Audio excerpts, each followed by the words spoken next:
নমস্কার, জয় শ্রীকৃষ্ণ, রাধে রাধে। তার মধ্যে রসুন আছে, একটু আদা আছে, কাঁচা লঙ্কা আছে, কয়টা কাজু বাদাম আছে, দাও। চাল মগজ দিয়ে দিলাম, আন্না ঠিক আছে, আর দিতে হবে না। তেল গরম হচ্ছে, গরম মশলা তেজপাতা ফোড়ন দেবো না।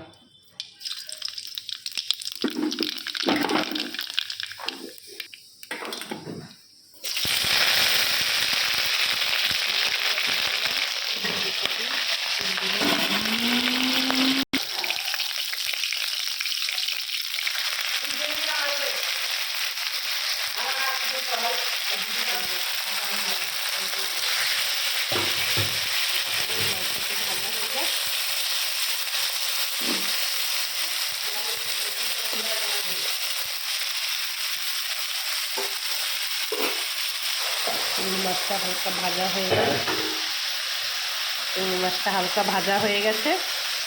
এটার মধ্যে তো সব দেখিলাম, কাজু টাজু কিশমিশ, কাজু চাল মগজ টগজ সব বেটে নিয়েছি। টমেটো দেবো, এটা হালকা হয়ে গেলে দিয়ে দেবো। চিংড়ি মাছ দিয়ে ফুলকপি দিয়ে রোস্ট করছি।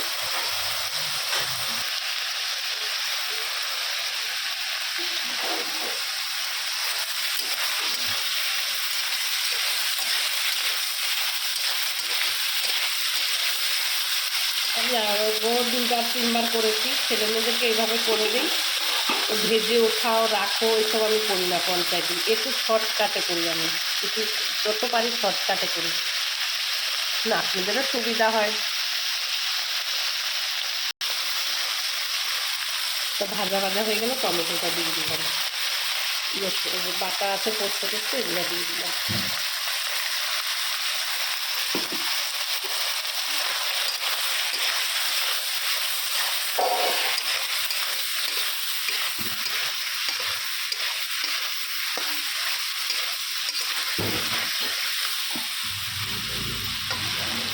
যেহেতু ফুলকপি আছে একটু চিনি লাগবে। ভাজা ভাজা হয়ে গেছে, নুন দিলাম, একটু হলুদ দেবো, যেহেতু মাছ আছে না, রোস্টাতে হলুদ না দিলেও চলে, কিন্তু একটু মাছ আছে যেহেতু হলুদ দেবো।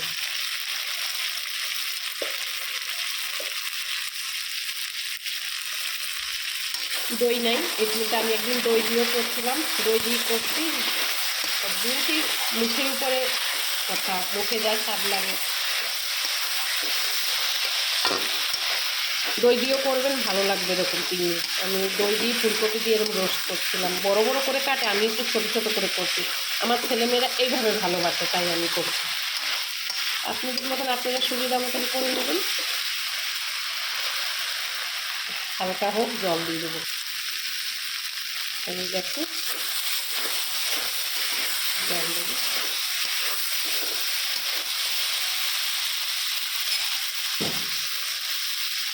কাঁচা লঙ্কা দেবো, ধনে পাতা দেবো, না আমার আগে একটু দিয়ে দেবো, জল দিয়ে দিই।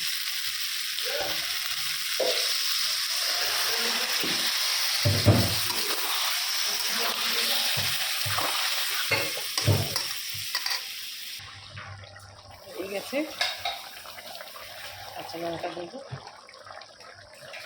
ঘি দিচ্ছি,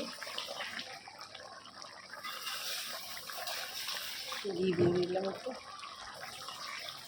নামিয়ে দিচ্ছি।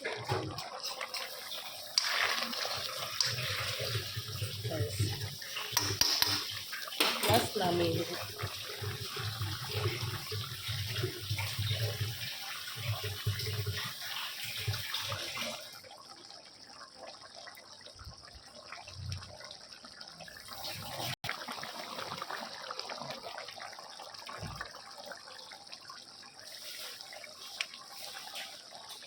হয়ে গেছে, চিংড়ি মাছ আর ফুলকপি দিয়ে হালকা করে একটু রোস্ট করছি। ছোট চিংড়ি মাছ, যদিও বড় চিংড়ি মাছ না, কার কেরম লাগবে জানি না, আমি তো এইভাবে করি মাঝে মধ্যে। আমি তো প্রায় করি, কেন আমার ছেলে অন্য মাছ খায় না, যেহেতু চিংড়ি মাছ খায়, তো এই মাছ করে দিচ্ছি। এবার আপনারা কীভাবে কী করেন আমি তো জানি না, আমার ঘরে নিত্য 30 দিন যেমনি হালকাভাবে করি সেভাবে করছি, বাইরের কোনো কিছু মশলা টশলা দিয়ে করিনি। প্রবাসী ভাইরা যে যেখান থেকে দেখেন আমার ভিডিওগুলো লাইক কমেন্ট শেয়ার করবেন, সাবস্ক্রাইব করবেন। আমার ইউটিউব চ্যানেলে দেওয়া থাকবে টুলু দেবনাথে, হোম কিচেনে, আর ফেসবুকও দেওয়া থাকবে টুলু দেবনাথে।